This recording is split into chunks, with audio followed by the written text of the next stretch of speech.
My name is Janet, and I am 32 years old. 3 weeks ago, I bought a lottery ticket at the gas station near my apartment in Columbus, Ohio.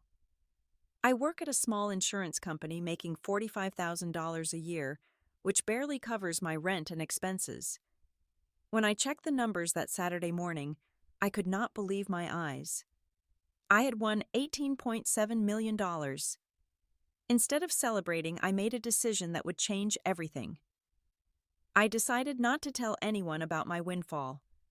Instead, I wanted to test something that had been bothering me for years. I wanted to see who in my family would actually help me when I needed it most. Before we dive into this story, I would love to know where you are watching from. Please hit that like button and subscribe if you have not already. Trust me, what happens next will shock you about how money reveals people's true nature. Now let me tell you about the test that changed my entire relationship with my family. Let me paint you a picture of my life before that lottery ticket changed everything. I live in a tiny studio apartment on the east side of Columbus.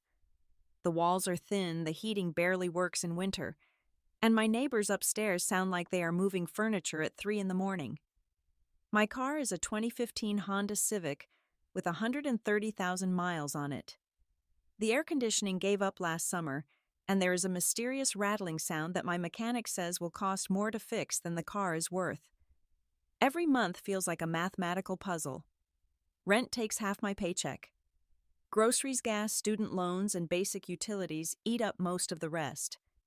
I have exactly $214 in my checking account and maybe $800 in savings that I'm terrified to touch. I buy generic everything clip coupons like my grandmother used to, and my idea of eating out is the $5 foot-long at Subway. My family situation is complicated. My father, Frank, is 58 and has been unemployed for 8 months after the manufacturing plant where he worked for 20 years decided to downsize. He spends his days applying for jobs that either do not exist or pay half what he used to make. My mother, Dorothy, is 55 and works part-time as a cashier at the local grocery store. She makes minimum wage and her feet hurt so badly after every shift that she soaks them in Epsom salt while watching the evening news. My older brother Kevin is 35 and everything I am not. He is a mechanical engineer who works for a consulting firm in Cincinnati. He drives a BMW, lives in a 4-bedroom house in a gated community, and his wife Brenda is a registered nurse who makes more money than I do. They take vacations to places I can only see in travel magazines. Kevin and Brenda have been married for 6 years, and every family gathering feels like a subtle reminder of how different our lives have turned out. Then there is my younger sister Patricia, who is 28 and just graduated from law school. She passed the bar exam last month and is interviewing at law firms downtown. Patricia has always been the brilliant one, the one everyone expected great things from. She lives in a cramped apartment near the university, surviving on ramen noodles and the occasional $20 bill our parents slip her when they think no one is looking. Growing up, we were incredibly close. Summer nights meant catching fireflies in the backyard, while Mom made lemonade and Dad grilled hamburgers. We built blanket forts, shared secrets, and promised we would always be there for each other. But somewhere along the way, success and failure created invisible barriers between us. I started feeling like the family disappointment around Patricia's college graduation. Kevin was already established in his career. Patricia was heading to law school, and I was still working the same entry-level job I had taken right after community college. Family dinners became exercises in carefully avoiding topics like career advancement, salary, or future plans. I could see the looks, the subtle exchanges between Kevin and Brenda when I mentioned struggling to make rent, or the way conversations shifted when I walked into the room. The lottery win felt surreal. $18.7 million. More money than I could spend in several lifetimes. But instead of joy, I felt something else entirely. I felt suspicious. How would my family treat me if they knew I had money? Would they suddenly be more interested in spending time with me? Would Kevin finally return my phone calls promptly? Would my parents stop worrying about my future? More importantly, I realized I had been carrying around a painful question for years. If I was in real trouble, if I genuinely needed help, who would actually step up? Who would sacrifice for me the way I had always imagined I would sacrifice for them? The lottery money gave me an opportunity to find out, and I was going to take it. The first thing I did was research how to claim lottery winnings without anyone finding out. I learned that Ohio allows winners to remain anonymous through legal trusts, which meant I could collect the money without my name appearing in any public records.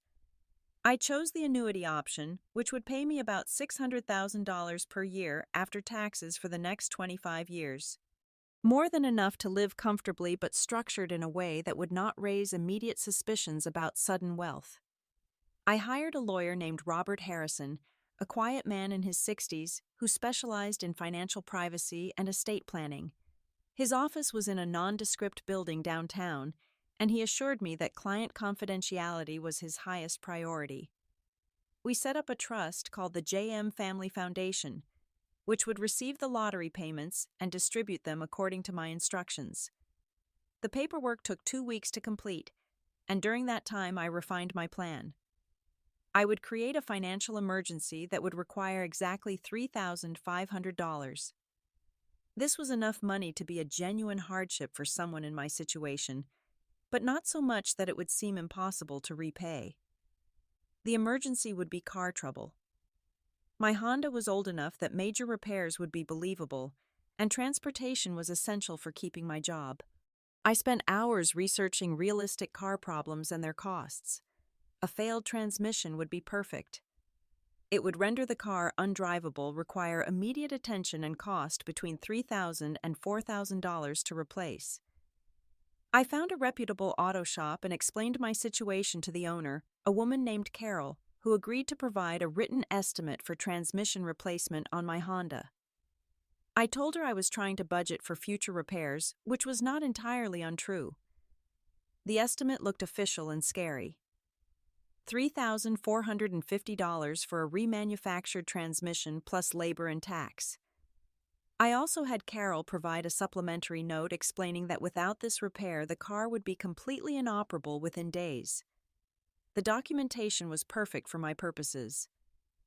Next, I planned my approach strategy. I would start with my parents both because they were the most likely to want to help, and because their financial situation would make any assistance genuinely meaningful. Then I would approach Kevin, whose reaction would be the most telling given his financial stability. Finally, I would talk to Patricia, though I already suspected she would offer to help despite having no money herself. I decided not to ask for the full amount from anyone. Instead, I would tell each person that I had already gathered some money and needed help with the remainder. This would make the request seem more reasonable and would allow me to see how much each person was genuinely willing to sacrifice. I would also pay attention to their attitudes, their questions, and their suggestions for solving the problem. The moral implications of my plan bothered me more than I wanted to admit. I was essentially lying to the people I loved most, manipulating them into revealing their true feelings about me. But I convinced myself that the information I would gain was worth the temporary deception. I needed to know where I stood with my family, especially before I decided how to use my newfound wealth. I spent sleepless nights wondering if I was making a terrible mistake. What if the test revealed things I did not want to know? What if my suspicions about being treated differently were confirmed? What if the money had already changed me in ways I had not recognized? But every time I considered abandoning the plan, I remembered years of feeling like the odd one out, the family member whose problems were less important, whose dreams were less valid. The night before I planned to start the test, I sat in my car in the parking lot of the gas station where I had bought the winning ticket. I held my phone, considering calling Patricia just to hear her voice or texting Kevin to see how his work was going. Instead, I drove home and prepared for what I hoped would answer questions I had been carrying for far too long. Saturday evening, I drove to my parents' house with my heart pounding like I was about to commit a crime. The house looked exactly the same as it had my entire childhood. White aluminum siding, blue shutters that my father had painted 3 summers ago, and the small front porch where my mother still kept her collection of ceramic frogs. I sat in my car for 5 minutes practicing my story and trying to look appropriately distressed. When I knocked on the door, my mother answered with flour on her apron and a smile that immediately shifted to concern when she saw my expression. "Janet, honey, what's wrong? You look upset." I followed her into the living room where my father was watching television with the volume turned up too loud. The house smelled like pot roast and the vanilla candles my mother burns constantly. Family photos covered every available surface, including several recent ones of Kevin and Brenda looking successful and happy. "Dad, can you turn that down for a minute? I need to talk to you both about something." My voice cracked slightly, which was not entirely an act. Even though the crisis was fake, my nervousness about their reaction was completely real. My father muted the television and turned to face me. His expression was already shifting into the serious problem-solving mode I remembered from childhood emergencies. "What's going on, sweetheart?" I took a deep breath and launched into my rehearsed story. My car broke down completely on Thursday. The transmission is shot, and the mechanic says it will not run another day without a complete replacement. I cannot get to work without my car, and I am terrified I'm going to lose my job. The repair costs $3,450, and I have managed to save up about $2,000 by borrowing against my credit cards, but I'm still short. I pulled out the estimate from Carol's auto shop and handed it to my father. He studied it carefully, his eyebrows rising at the total amount. My mother leaned over his shoulder to read it, making small, worried noises. "Janet, why did you let the car get to this point without having it checked?" my father asked, and I could hear the familiar tone of disappointment that had colored so many conversations about my life choices. "You should have been setting aside money for maintenance. Cars do not just break down overnight." "Frank, that is not helpful right now," my mother said, shooting him a sharp look. "She is dealing with a crisis, not asking for a lecture about preventive maintenance. I am just saying that this could have been avoided with better planning. She is 32 years old and should know better than to drive a car until it completely fails." He handed the estimate back to me and rubbed his forehead. "We are not exactly in a position to be bailing anyone out right now. I have been unemployed for 8 months, and your mother's job barely covers our own expenses." My mother sat down beside me on the couch and took my hand. "Honey, we want to help you, but money is really tight right now. We have been talking about maybe selling the house and moving into something smaller because we are having trouble making the mortgage payments." This information hit me harder than I had expected. I knew my parents were struggling, but I had not realized how close they were to losing their home. The guilt about deceiving them intensified, but I pressed forward with the test. "I understand completely," I said. "I just did not know who else to ask.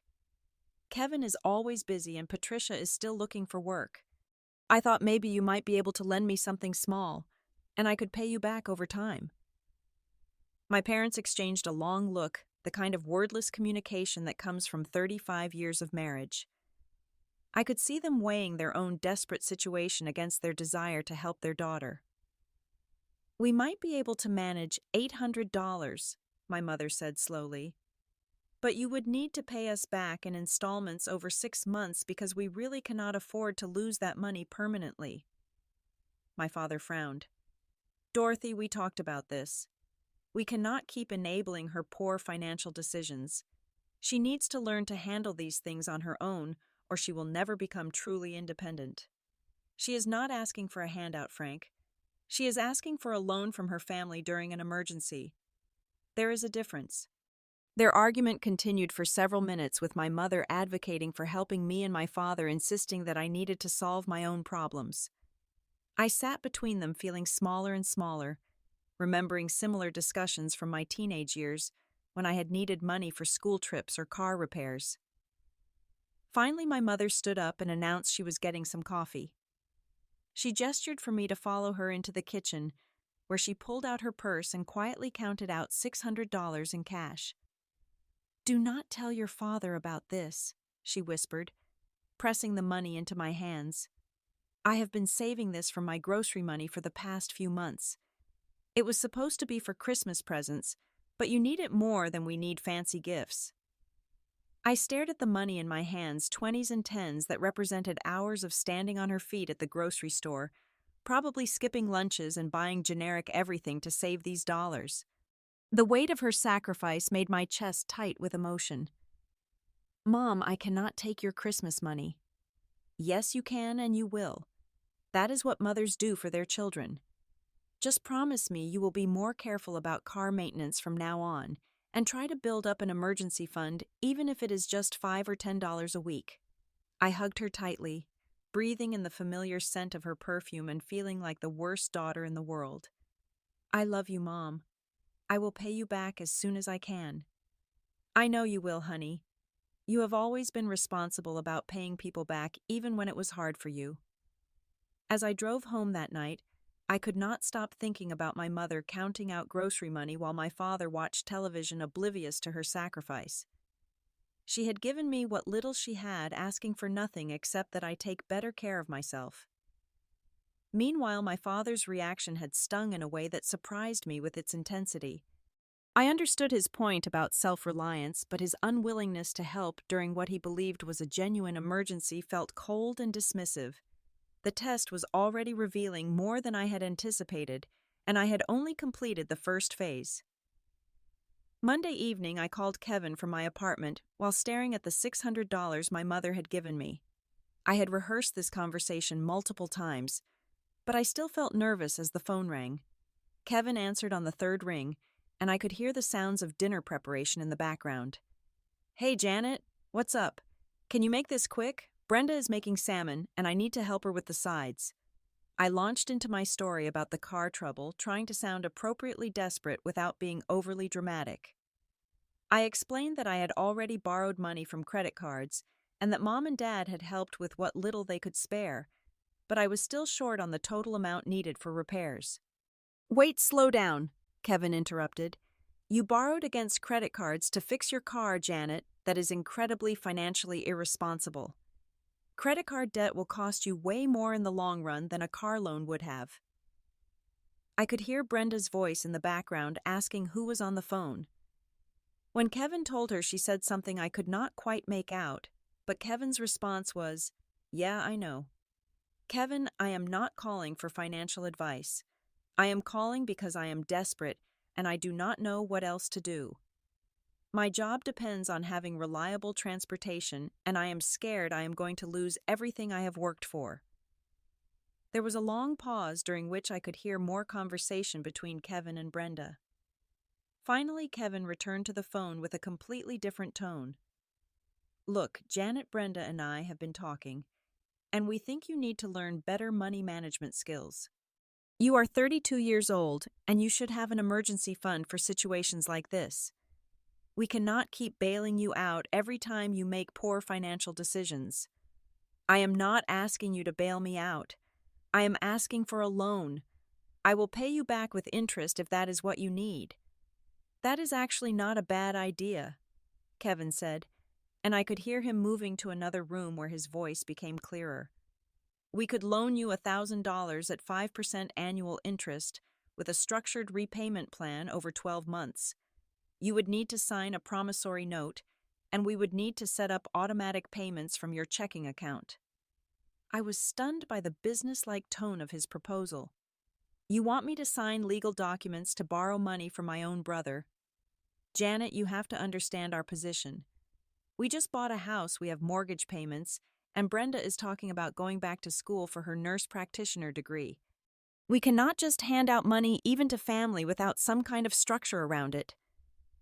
Brenda's voice became audible in the background again, and this time I could make out her words clearly. Tell her she should look into getting a second job instead of always asking family for money. The comment hit me like a physical blow. I had never asked Kevin for money before, not once in my entire adult life. The assumption that I was constantly asking for financial help revealed exactly how Brenda and apparently Kevin viewed me. Did Brenda just say, I always ask family for money? I asked, unable to keep the hurt out of my voice. She did not mean it that way. Kevin said quickly, but his tone suggested he was not entirely disagreeing with her assessment. She just thinks you might benefit from additional income sources. Maybe something part-time on weekends. Kevin, I work 45 hours a week at my current job. When exactly would I fit in weekend work? And for your information, this is the first time I have ever asked you for money. I know that, he said, sounding defensive. But Brenda has a point about building multiple income streams. It is just good financial planning. I realized that Brenda was actively participating in this conversation, probably standing right next to Kevin and influencing every word he said.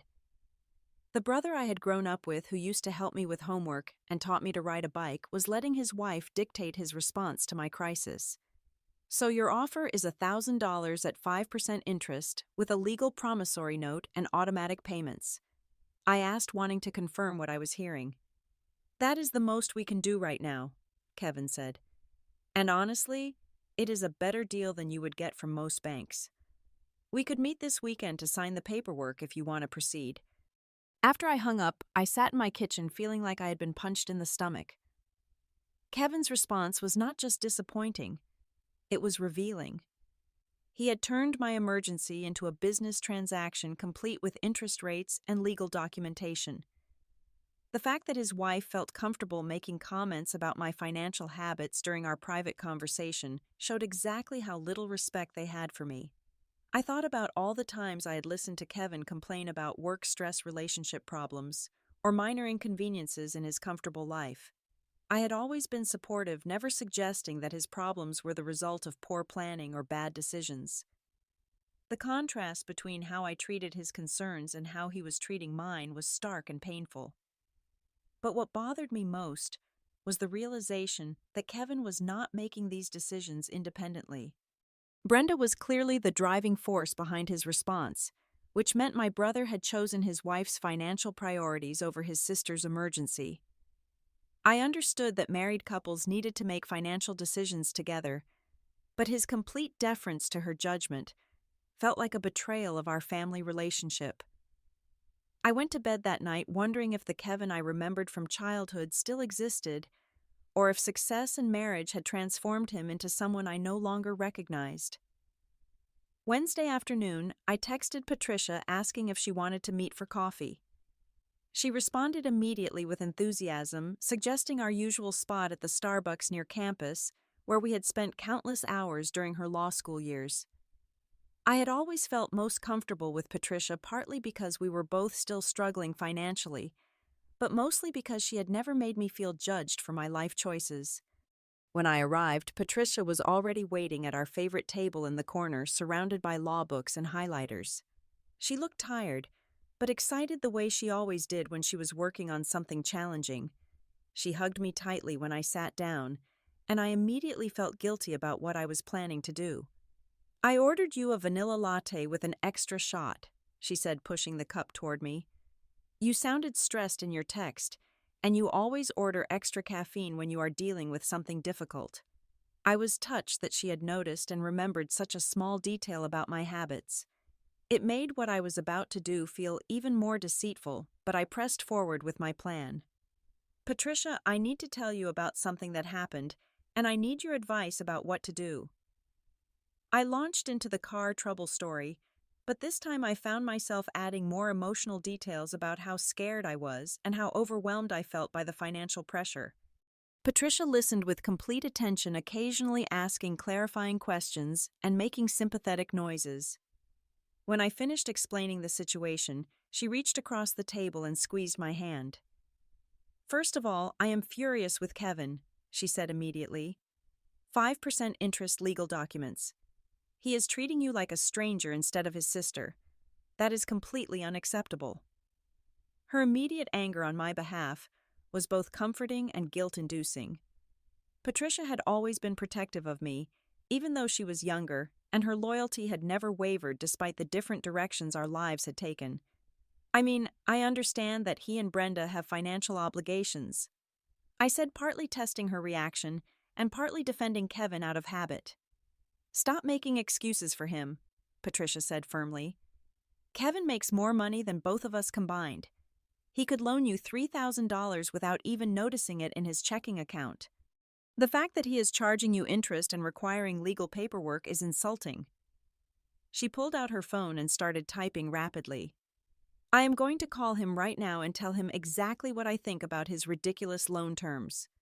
No, please do not do that, I said quickly, genuinely alarmed at the thought of Patricia confronting Kevin on my behalf. I do not want to create family drama over this. Janet, this is not drama. This is one brother refusing to help his sister during an emergency while treating her like a risky investment. Someone needs to call him out on it. Patricia put her phone down but continued to look angry. What about Mom and Dad? Were they able to help at all? I told her about my parents' situation and the $600 my mother had secretly given me. Patricia's expression softened when I described my mother counting out grocery money, but her anger at Kevin seemed to intensify. So Mom, who makes minimum wage, managed to help you more than Kevin, who drives a BMW. Do you see how messed up that is? I know Kevin has expenses. I started to say, but Patricia cut me off. Everyone has expenses, Janet. The difference is that some of us prioritize family over maintaining a certain lifestyle. She leaned forward with an intense expression. How much more do you need for the car repair? About $900. But Patricia, you just graduated. You do not have any money either. I have something better than money, she said, and pulled her laptop out of her bag. I have this MacBook Pro that Mom and Dad gave me for graduation. It is worth about $2,200, and I can sell it to help you. I stared at her in shock. Patricia, absolutely not. You need that laptop for job interviews and starting your career. I cannot let you sell your graduation gift. It is just a computer, Janet. I can use the computers at the library for job applications, and I can always buy another laptop later when I'm working. You need your car right now today, or you are going to lose your job. The selflessness of her offer made my throat tight with emotion. Here was my little sister, who had worked incredibly hard to get through law school, offering to sell her most valuable possession to help me with what she believed was a genuine crisis. Besides, Patricia continued, this laptop represents everything I hate about how our family has changed. Mom and Dad went into debt to buy it because they wanted to match the expensive gifts Kevin and Brenda always exchange. They felt like they had to prove they could provide for me the same way Kevin provides for his wife. She opened the laptop and started browsing resale websites. I can probably get $1,800 for it if I sell it quickly. That would more than cover what you need for the car repair. Patricia, I cannot let you do this. That laptop is important for your future. My future will be fine, she said with characteristic determination. But your present is falling apart, and that is more important right now. This is what family does for each other, Janet. We sacrifice for the people we love, especially when they would do the same for us. Her words hit me like a physical blow because they were so obviously true. Patricia would absolutely sacrifice for me, just as I would sacrifice for her because our relationship was built on genuine love and mutual support. The contrast with Kevin's business-like approach was stark and painful. You have always been there for me, Patricia continued. When I was struggling with organic chemistry in college, you drove 3 hours every weekend to tutor me, even though you were working 2 jobs. When I had that panic attack during my first year of law school, you took vacation days to come stay with me until I felt stable again. This is just me returning the favor. I remembered both of those incidents clearly, and I realized that helping Patricia had never felt like a sacrifice. It had felt like the natural thing to do, because I loved her and wanted her to succeed. The fact that she viewed my current situation the same way while Kevin was calculating interest rates revealed everything I needed to know about who truly cared about my well-being. I will not let you sell your laptop, I said firmly. But thank you for offering. It means more to me than you will ever know. Patricia looked disappointed but not surprised. I figured you would say that, but I had to try. Just promise me that if things get really bad, you will let me help however I can. As we hugged goodbye in the parking lot, I felt overwhelmed by the contrast between my siblings' reactions. Patricia, who had no money and every reason to focus on her own future, had immediately offered to sacrifice something precious to help me. Kevin, who had abundant resources and no financial stress, had treated my emergency like a business opportunity. The test was revealing exactly what I had suspected about my family dynamics, but the emotional impact was harder to handle than I had anticipated. The following Saturday morning, my phone rang while I was making coffee and trying to decide how much longer I could continue the deception. Kevin's name appeared on the screen, and I answered with some reluctance. "Janet, I wanted to check on your car situation," he said, and his tone was more concerned than it had been during our previous conversation. "Have you been able to get it fixed yet?" "Not yet," I replied, stirring cream into my coffee and wondering where this conversation was heading. "I am still trying to figure out the financing." "Well, I have been thinking about our discussion, and I realized I may have sounded a little cold the other night. Brenda and I talked it over again, and we want to help you, but we also want to make sure you are set up for long-term financial success." There was something different in his voice, less rigid than before, and I wondered what had prompted this follow-up call. "I appreciate that, Kevin, but I understand your position. You have your own obligations to consider." "That is just it," he said. "Patricia called me yesterday, and she was pretty angry about the loan terms I offered you. She made some good points about family priorities that I needed to hear." I felt a surge of affection for Patricia, followed immediately by concern about what she might have said to Kevin. "What exactly did Patricia tell you?" "She pointed out that I was treating you like a bank customer instead of my sister, and she was not wrong about that. She also mentioned that she was planning to sell her laptop to help you, which made me realize how selfish I have been." Kevin paused, and I could hear him moving around, probably pacing the way he did when he was thinking through a problem. "The truth is, Brenda has some strong opinions about family financial boundaries, and I have been letting her perspective override my own instincts about helping you. That is not fair to you, and it is not the kind of brother I want to be." This admission surprised me more than anything else he could have said. Kevin was acknowledging that his wife's influence had affected his judgment, which meant he was aware of the dynamic I had observed. "I do not want to cause problems between you and Brenda," I said carefully. "You are not causing problems. I am causing problems by not standing up for my own family when it matters. Patricia made me realize that I have been so focused on protecting our financial position that I forgot about protecting our relationships." He took a deep breath before continuing. "I want to loan you the $1,500 you need. No interest, no legal documents. You can pay me back whenever you are able to, and if it takes a while, that is fine too." The change in his offer was dramatic, but I found myself wondering what had really prompted it. Was this Kevin's genuine reaction? Or was he responding to pressure from Patricia and possibly guilt about how his initial response had been perceived? "What did Patricia say to you exactly?" I asked. "She told me that Mom gave you $600 from her grocery money and that she was planning to sell her graduation gift to help you. Then she asked me how I would feel if something happened to you because I was too selfish to help my own sister during an emergency."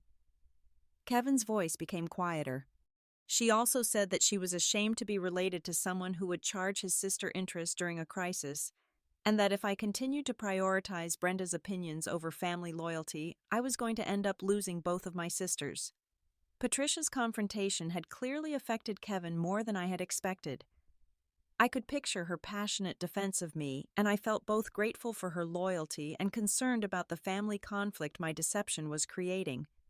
"I do not want Patricia to be angry with you because of me," I said. "Patricia is not angry because of you. She is angry because I disappointed her, and honestly, I disappointed myself too. When I think about how Dad would have handled this situation, or how Grandpa would have reacted to one of his children needing help, I know I fell short of the standard they set." This reference to our father and grandfather was telling because both men had been known for their generosity and family loyalty. Kevin was comparing his behavior to theirs and finding himself lacking. "The money is available whenever you need it," Kevin continued. "Just let me know when you want to pick up a check, and I will have it ready for you." After we hung up, I sat in my kitchen feeling more conflicted than ever. Kevin's change of heart seemed genuine, but it had required Patricia's intervention to prompt it. Without her confrontation, he would have continued with his business-like approach to my crisis. I was grateful that he had reconsidered, but I was also troubled by the fact that his initial instincts had been so different from what I had hoped for. The test was revealing layers of family dynamics that I had not anticipated. Kevin was not simply selfish or uncaring. He was torn between competing loyalties and influences. Brenda's perspective clearly carried significant weight in his decision-making, but Patricia's opinion mattered to him as well. The question was which influence would prove stronger over time. I also realized that my deception was having real consequences for my family relationships. Patricia and Kevin were now in conflict because of my fake crisis, and I was not sure how to resolve that without revealing the truth about my situation. The longer I continued the charade, the more complicated the emotional fallout was becoming. But I was also learning things about my family that I needed to know. Patricia's unwavering loyalty, my mother's quiet sacrifices, my father's tough love approach, and Kevin's conflicted priorities were all now clearly visible in ways they had not been before.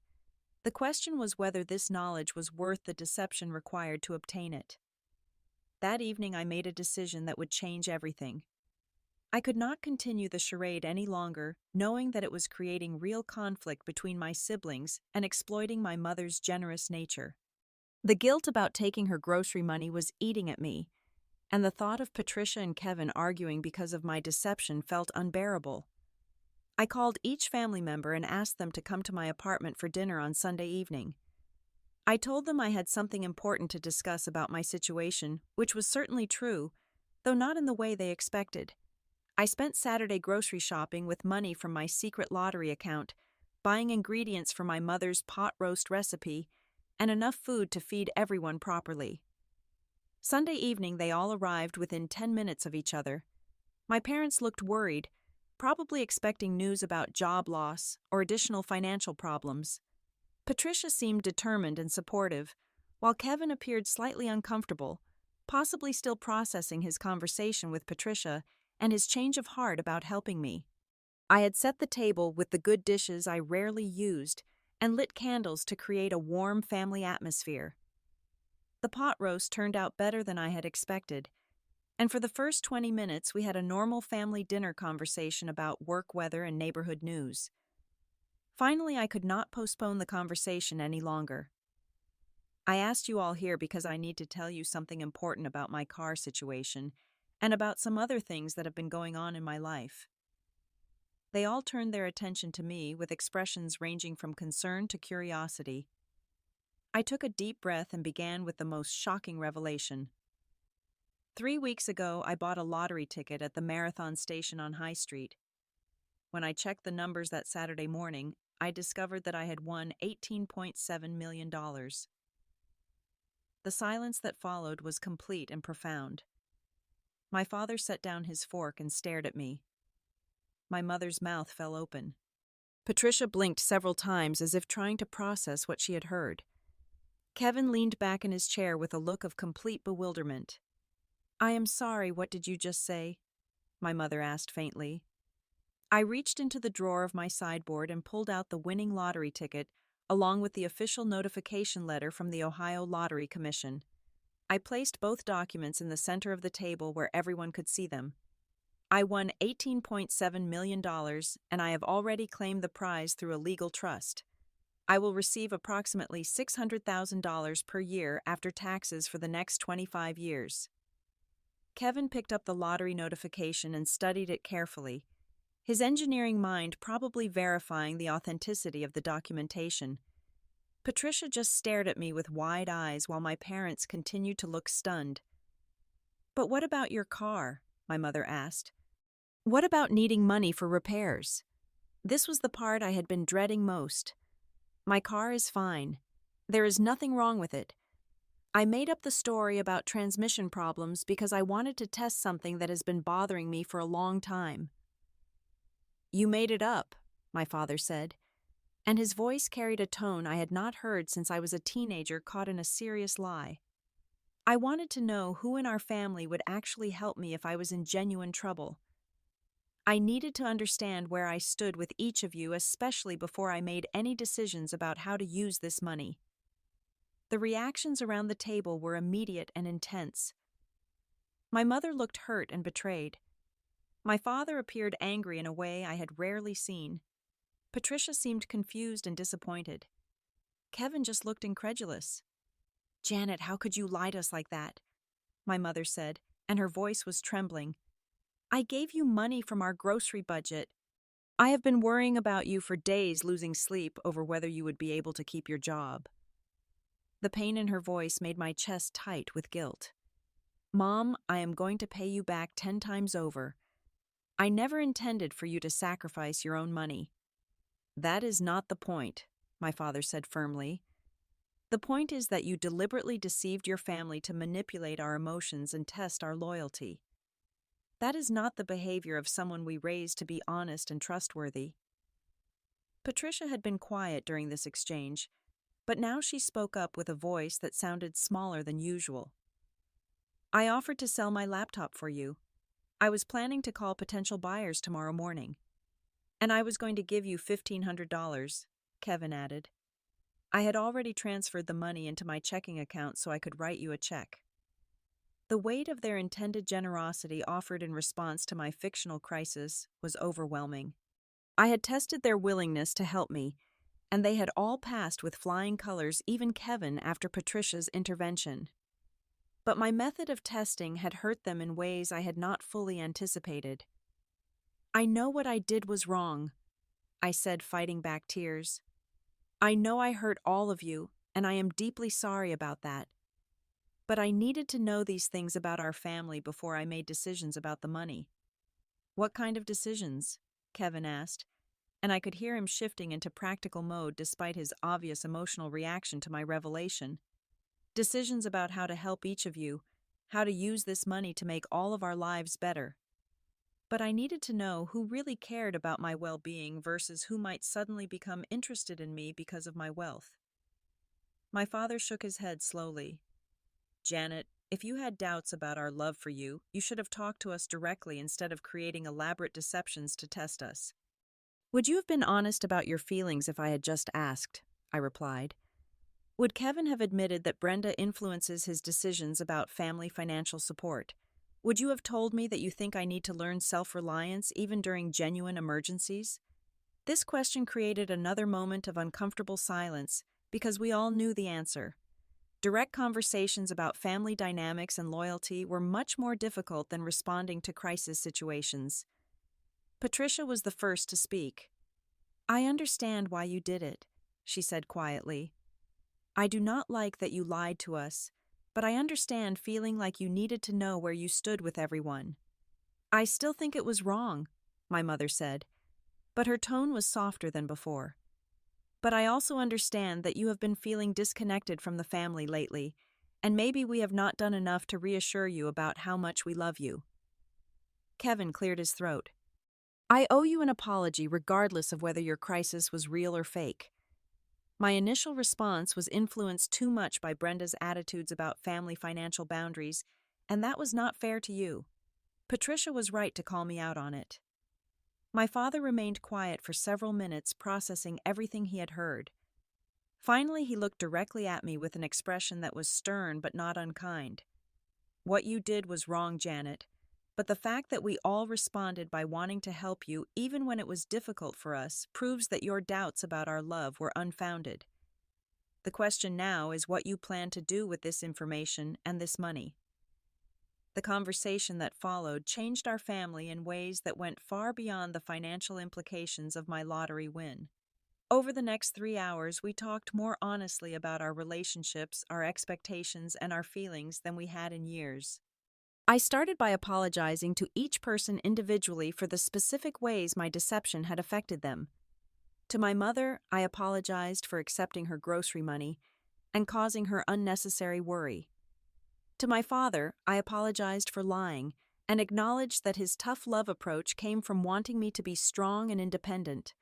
To Patricia, I apologized for potentially damaging her relationship with Kevin and for not trusting her loyalty. To Kevin, I apologized for manipulating the situation and acknowledged that marriage did require him to consider his wife's perspectives on financial decisions. Then I outlined my plans for the money, which I had been developing throughout the week, as the test revealed my family's true characters.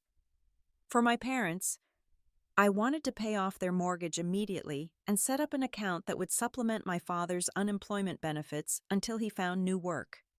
I also wanted to establish a comfortable retirement fund so they would never have to worry about money again. For Patricia, I wanted to help her start her own law practice once she found a position and gained some experience. I would provide the capital for office space equipment and initial operating expenses so she could eventually become independent rather than depending on large firm employment. Kevin presented a more complicated situation because he was already financially stable. After much consideration, I decided that I would not offer him direct financial support, but I would be available to help with specific goals like his children's education when the time came, or other family needs that might arise in the future. I do not want this money to change who we are as a family, I explained. I want it to remove financial stress and create opportunities, but I do not want it to make anyone dependent or to alter our basic relationships with each other. My mother reached across the table and took my hand. Honey, we do not need your money to love you. We loved you before you won the lottery, and we would love you just as much if you had never bought that ticket. I know that now, I replied. But I needed to know it before I could figure out how to handle this responsibly. Patricia leaned forward with a thoughtful expression. I think what bothers me most is not that you tested us, but that you felt like you needed to. What have we done to make you feel uncertain about our love and support? This question prompted a deeper conversation about family dynamics and the ways that success and financial differences had created distance between us. Kevin acknowledged that his lifestyle and Brenda's attitudes had probably contributed to my feeling like the family outsider. My parents recognized that their worry about my financial stability had sometimes come across as criticism rather than concern. I think we all lost sight of the fact that love and support are not the same thing as financial success, my father said. Your value to this family has never been about how much money you make or how stable your career is. You are valuable because you are our daughter and sister. Kevin nodded in agreement. And I realize now that letting Brenda's opinions override my own instincts about family loyalty was a mistake. My first responsibility is to my wife, but that does not mean I should ignore my responsibilities to my siblings. The conversation also revealed things about each family member that surprised me. My father admitted that his tough love approach was partly motivated by fear that I would become dependent on others instead of developing my own strength. My mother confessed that she had been secretly helping me financially in small ways for years, because she worried that I was struggling more than I let on. Patricia shared that she had always felt pressure to succeed academically because she thought it was the only way to make the family proud, given that Kevin had already established himself professionally.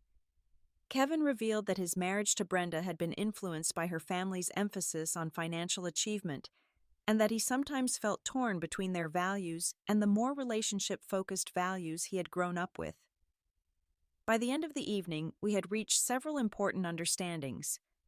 First, that financial success was not the measure of family worth. Second, that we needed to communicate more directly about our feelings and concerns rather than making assumptions about each other's motivations.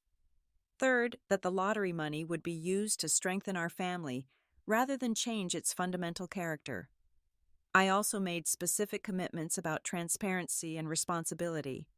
I would work with a financial advisor to ensure that my spending and giving were sustainable over the long term. I would not make any major financial gifts without discussing them with the family first. And I would never again test anyone's loyalty through deception. As my family prepared to leave that evening, the atmosphere was different from when they had arrived. The hurt feelings from my deception were still present, but they were overshadowed by relief and renewed closeness. We had all learned things about each other that needed to be learned even if my method of discovery had been flawed. My mother hugged me tightly before leaving. I am proud of you for telling us the truth even though it was hard. That took courage. My father shook his head but smiled slightly. You scared us, Janet, but you also reminded us what really matters. Just promise me you will never lie to us like that again. Patricia lingered after the others had left. I am still processing everything, but I want you to know that I understand why you felt like you needed to do this. Our family has not been as close as we used to be, and maybe this will help us find our way back to each other. Kevin was the last to leave, and his goodbye was the most meaningful to me. I learned some things about myself tonight that I did not like very much, but I'm grateful for the chance to do better going forward. Thank you for that, even though your methods were questionable. As I cleaned up the dinner dishes, I reflected on everything that had happened over the past 3 weeks. The test had revealed exactly what I had suspected about my family dynamics, but it had also revealed things I had not expected. Most importantly, it had shown me that love and loyalty can coexist with human flaws and complicated motivations. My mother's sacrifice had been genuine, despite our family's financial struggles. Patricia's loyalty had been unwavering despite her own challenging circumstances. Kevin's initial response had been influenced by his marriage, but his capacity for recognizing and correcting his mistakes was strong. My father's tough love came from a place of caring even when it felt harsh. The money had given me the power to test my family's love, but it had also taught me that love cannot and should not be tested through deception.